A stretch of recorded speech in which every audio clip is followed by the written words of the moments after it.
Joel, Fletch, are you there, fellas? Oh, Daniel Mack, what's Pepe Le Pewing? How are you? Oh, mate, stinking as always. Haven't showered for weeks because I've just been watching the Olympic Games, guys. Just festering in New Zealand and Australia's glory. How good! Okay, have we still got the Patrick per capita? We're going to bring this up because you know what? We have been lambasted, absolutely lambasted by a man who's a prominent figure in the United States targeting us when, in fact, he should have been targeting, in my opinion, the whole of New Zealand, Brian, because as we know, the population of New Zealand is that equivalent of Queensland. Yep.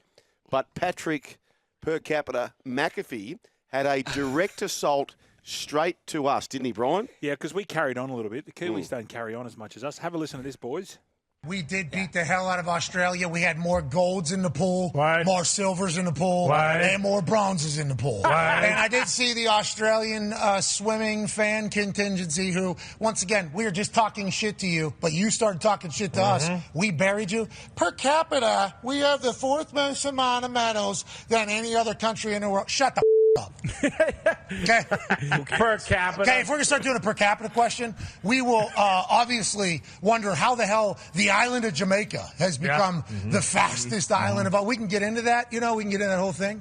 How about how much water is around you guys everywhere? Okay, in Australia. You ever think about per water, per base, per border, per everything? We don't want to get into that. Hey, Beefcake, you've got more coastline than us, okay, pork chop. But I tell you what, they obviously lead the world in taking creatine through the nose, don't they? Yes. He is jacked up, isn't he? They also lead the world in gun crime and other things. I'm team Australia on this one, fellas. But you guys per capita, You and smashed you've us. always you smashed us. You had 10 goals a record. We've got 18 goals a record, but we're more than double your population. You guys have flown. Yeah, but Joel, we've decided this week that we hang our flag on the per capita, but we've decided this week, and it's not a dig at you guys, but when we've looked at the leaderboard and seen the Argentinians and the Brazilians and all these countries behind us, we're just going to go straight middle table. We're happy with where we ended up, 12th in the world. So we've actually ditched We've ditched it ourselves, actually. Oh, yeah, you guys are fourth. Fourth, fellas. It's incredible. It is. You scratch our back, we'll scratch yours. Exactly. This is a mad. I was going to This is a mad say, suck fest at the moment, isn't it? Yeah, I'm I don't rolling know. over now. Daniel, I'm on my back. I've told you Legs it's your are up. last show. It's your last show, Daniel. Can you Now, boys, get off it? Now, to be boys, fair? I can tell you we've both got something else similar in common. We both suck at rugby at the moment. We were going to get pumped by the Springboks. That was always happening. But you All Blacks upset by Argentina. Don't cry for me. What happened there, boys? Former international rugby player Stephen Donald, yours.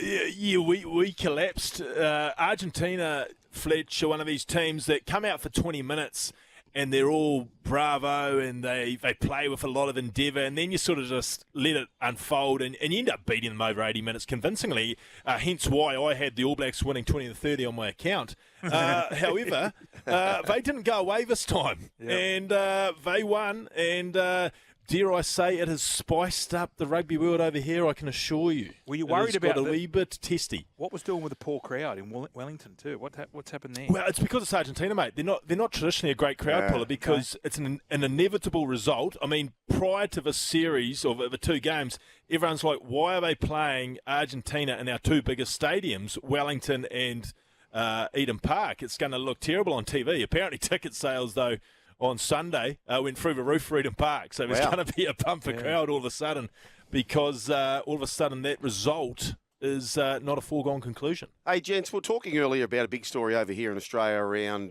Peter V'landys, who he could get a broomstick to win the Melbourne Cup. He just finds a way to make things happen. Now, there's a story through the Daily Telegraph and Sydney Morning Herald talking about the fact that the NRL are confident at some point they're going to infiltrate into the GPS or the private schools. So therefore, that's coming up against rugby. Now, you guys have a stronger foothold in your country with rugby.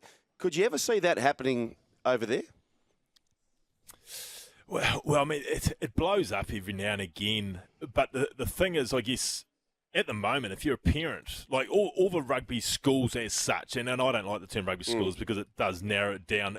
It's not private like your guys' rugby schools, but it's it's getting that way as far as an elitist of rugby schools. Yep.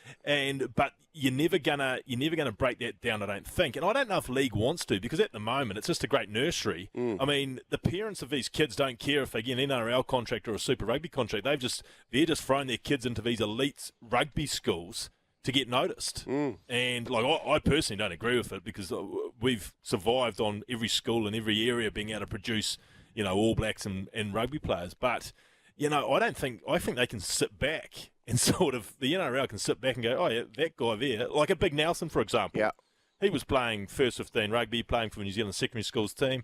Yeah, we'll take him. This is nothing new in New Zealand. The Australian clubs have been doing it for years, fellas. I was recently at a school guest speaking with a former All Black who was asked to sort of, give some advice to 15, 16-year-olds rugby players about, what to do if an Australian League club comes. Because this former player went through exactly the same, went over, didn't break into rugby league, but he thought it was incredibly worthwhile for his career. So this is nothing new. Australian clubs have been trying to tap up 15, 16-year-old talent in New Zealand across all schools for a very long time. Hey, we have the GPS over here, which is all the private schools. Do you have a couple of competitions, or how many schools are in that sort of division? No, we got these provinces, Fletch, which are all the broken down, our rugby provinces, our traditional NPC teams, which is our domestic competition. And then from there, the big tournament is, when I was coming through, it's called a top 32. So every area would have one team going to the national knockout competition. Gotcha. Now they do it through their franchises. So the Chiefs will have a competition, and the winner of that goes to the nationals, and they have this big sort of tournament where they find the country's premier first 15. But every first 15 area, every domestic area, province will have their own provincial competition. And it's weekly? Is it the school? Is it like every Saturday morning? It's like Saturdays. It's like a Saturday lunchtime. I mean, there was a time, and thankfully the principals of Auckland's, because Auckland, the 1A, that's the one they all pump up, that was on TV. And that was getting massive audiences. Right. But the principals got together and said, no, we're nipping this in the bud, because our kids are getting out of control, both from attention and egos. And God forbid they'd be at school to actually learn, fellas. Oh, exactly. I know it's a very stupid, unpopular notion. Yeah, well, we never won anything for per capita for learning, have we? But can I tell you, the Kiwis, Kiwis are also.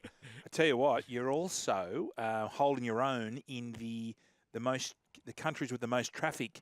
With Pornhub, yeah. So we're sitting at 13. You blokes and guys and girls over there, you're going all right. You're 25th. Ooh, well, thank you for that. It's some good news. Good news, because we're a bit down after the Olympic Games is finished after dining out for a couple of weeks. My advice to you guys: diversify. Just diversify a little bit. Okay, Brian, ask them if they know this person. Yeah. Who's the person at the top of the tree there? Do they know them?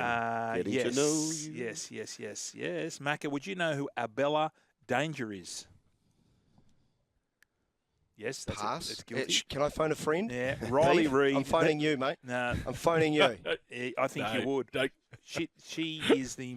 I think it's a she. We haven't asked Beaver yet. Is that Roger Dangerfield's long-lost sister? Could be. Angela White. Eva Elfie, Lana Rhodes, Violet Myers.